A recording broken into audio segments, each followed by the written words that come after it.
Bonjour à toutes et à tous, je me présente Michael, bienvenue sur ce podcast réservé exclusivement donc au code de la route.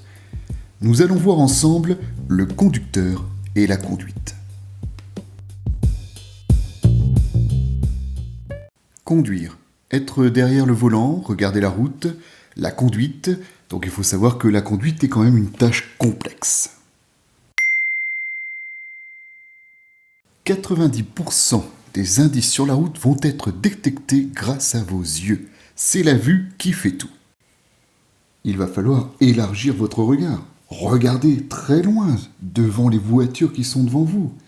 Regardez également à l'arrière, vous savez, le rétroviseur intérieur. Voir tout ce qui peut arriver et n'oubliez pas de tourner la tête également sur ce qu'on appelle les angles morts. On va y revenir dans quelques instants.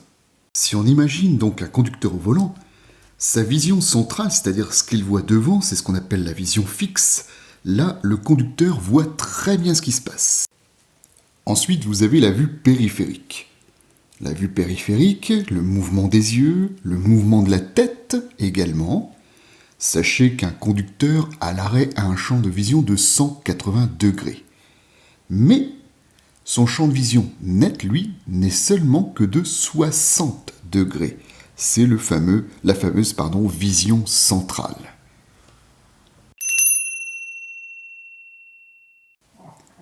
Parlons du champ de vision. Donc vous savez qu'à l'arrêt, le champ de vision du conducteur est d'à peu près 180 degrés. Ensuite, il y a une autre mesure qu'il faut connaître. À 80 km/h, il ne sera plus que de 60 degrés. Et à 130 km/h, la vision est de 30 degrés. C'est ce que l'on appelle le couloir. Prenons un conducteur qui roule à 130 km/h sur autoroute. Son champ de vision n'est que de 30 degrés. Est-ce que ça veut dire qu'il ne voit pas ce qui se passe sur le côté ? Eh bien, on pourrait dire presque ça. En effet, tout ce qui sera en dehors du champ de vision sera perçu et non pas vu. Vous voyez la différence ? Perçu, je vois un mouvement, mais je n'ai pas identifié quoi que ce soit. Et je peux me laisser surprendre donc par tout ce qui n'est pas sur ce champ de vision de 30 degrés. En gros, plus je vais vite, plus mon champ de vision se rétrécit. Les angles morts. Vous savez, ce petit truc qui vous agace régulièrement en conduite lorsque votre moniteur n'arrête pas de vous dire « Fais tes angles morts, fais tes angles morts, fais tes angles morts ». Oui, donc les angles morts. Les angles morts, c'est une partie autour du véhicule que l'on ne peut pas voir avec la vision directe, donc les yeux devant, mais également avec la vision dans les rétroviseurs.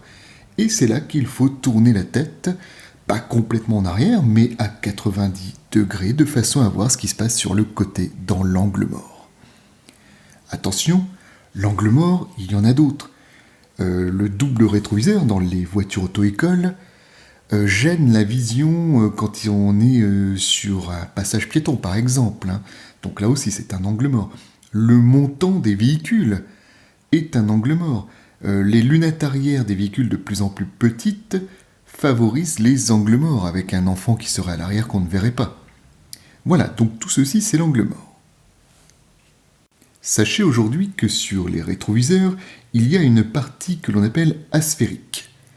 Oui, une partie concave qui permet d'éliminer légèrement l'angle mort. Mais ça ne fait rien, il y a toujours un angle mort, il faudra toujours tourner la tête. Vous l'aurez compris, rien ne vaut la vision directe. Regardez avec les deux yeux de façon à pouvoir calculer les distances. Pareil lorsque vous êtes en marche arrière. On va vous demander de regarder en vision directe, même si vous avez une caméra de recul. Lorsque vous conduisez, vous devez toujours être à l'affût des dangers. Et c'est là qu'on va parler des zones de danger. Alors c'est quoi la zone de danger ? La zone de danger, c'est l'endroit qu'on ne voit pas. Voilà, un manque de visibilité, dû à l'environnement, l'intersection, la maison, le sommet de côte. Bref, tout ce qui est dû au mouvement des autres usagers peut devenir une zone de danger. il y a aussi les zones d'incertitude. La zone d'incertitude, c'est le doute que l'on a sur l'usager qui est autour de nous. Où va-t-il? Que va-t-il faire? Dans quelle direction va-t-il aller? Prenons le cas par exemple d'une jeune fille qui serait le long du trottoir côté route.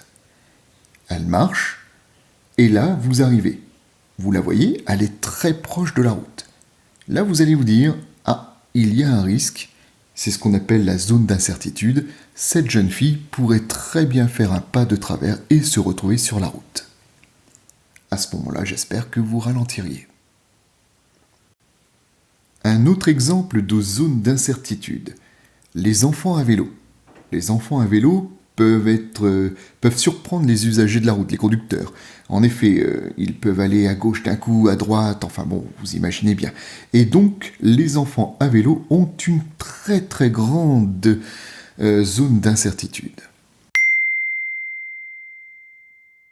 Donc, quand vous connaissez donc ce qu'est une zone à risque, une zone de danger, lorsque vous connaissez ce qu'est une zone d'incertitude, à ce moment-là, une fois que vous avez identifié tout ceci, vous pouvez agir. Agir comment? En s'écartant, en ralentissant, en s'arrêtant, que sais-je. Vous ferez beaucoup de choses au volant. C'est la fin de notre podcast dédié aux conducteurs et la conduite. Je vous retrouve prochainement sur d'autres podcasts exclusifs sur le code de la route. N'hésitez pas à me laisser des commentaires sur anchor.fr ou à me dire ce que je pourrais éventuellement changer. Merci, à bientôt.